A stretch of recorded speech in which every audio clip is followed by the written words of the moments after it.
Howdy folks, Jambareeqi here, and welcome to the first ever episode of Jambareeqi Orange, the show where I let my patrons decide what I review each episode.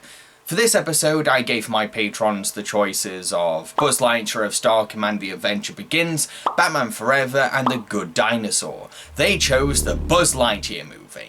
In this pilot for a Buzz Lightyear cartoon series, Buzz loses his partner Warp while on a mission, and he vows to only work alone. However, everyone insists on giving Buzz a partner for backup, and 4 possible candidates include Mira Nova, the ghost-powered alien with promising potential, Booster, the big goofy janitor studying to become a space ranger, and XR, a robot designed by the Little Green Men. Meanwhile, the evil Emperor Zurg steals the Little Green Men's powerful Unimind, an orb that links the race's minds together. Zurg uses the Unimind to enslave the universe and take over everyone's brains.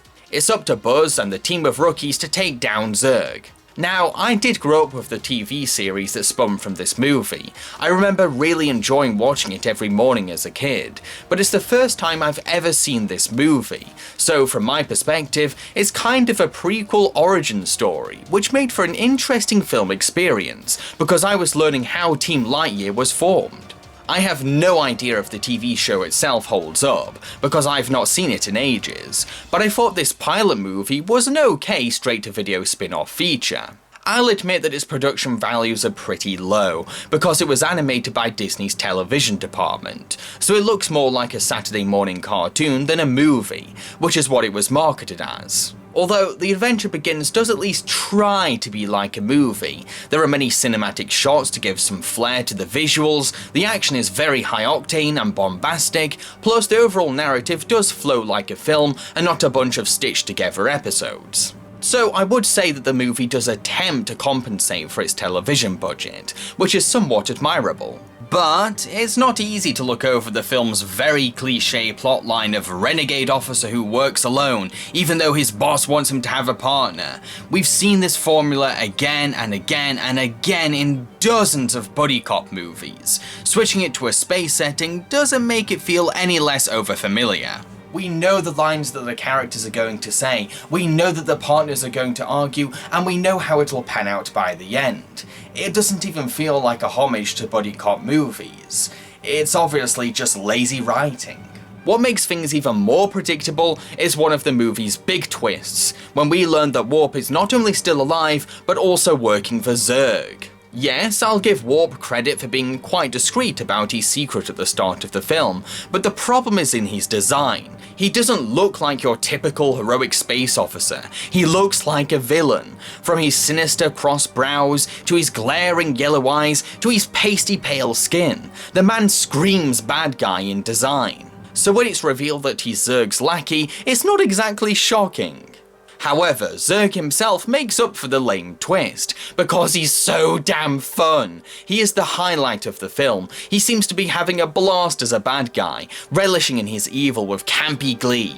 I enjoyed every minute he was on screen because he's always chewing the scenery or making funny remarks. I also have to praise Wayne Knight's wonderfully flamboyant voice for Zurg. It's a delight to listen to. I shall call you Agent Z! That's stupid. You know he really likes that name. Yes, he's been saving it for a very evil henchman. Agent Z, love it. Especially the whole Z thing. And you know what? We'll save a fortune on monogramming! If I could just squeeze in here, sir, your spy drone is in position, yeah. Okay. That's Jim Cracken Dandy! But he's not a complete clown as an antagonist. You can tell that he's really thought about his plan. He realised that there's an orb that's designed to link minds, and cleverly noticed that it could be abused for mind slavery. It's a diabolical misuse of something built for peaceful spiritual connection. As for Buzz, he's his usual heroic and charismatic self, with a passion for doing the right thing. He's not pushing away a partner out of ego, but because he doesn't want the incident with Warp to be repeated. The movie keeps in spirit with the Buzz Lightyear we know and love, but also shows us what he'd be like as a genuine space officer. My only problem with Buzz is his voice. You see, Tim Allen reprises his role as Buzz, but he sounds so phoned in.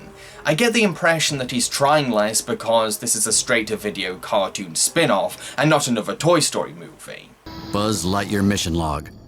We've searched this gaseous planetoid from top to bottom, with no sign of the missing personnel. Hey! Come on, buddy. Nobody ever reads those reports. Warp, my friend.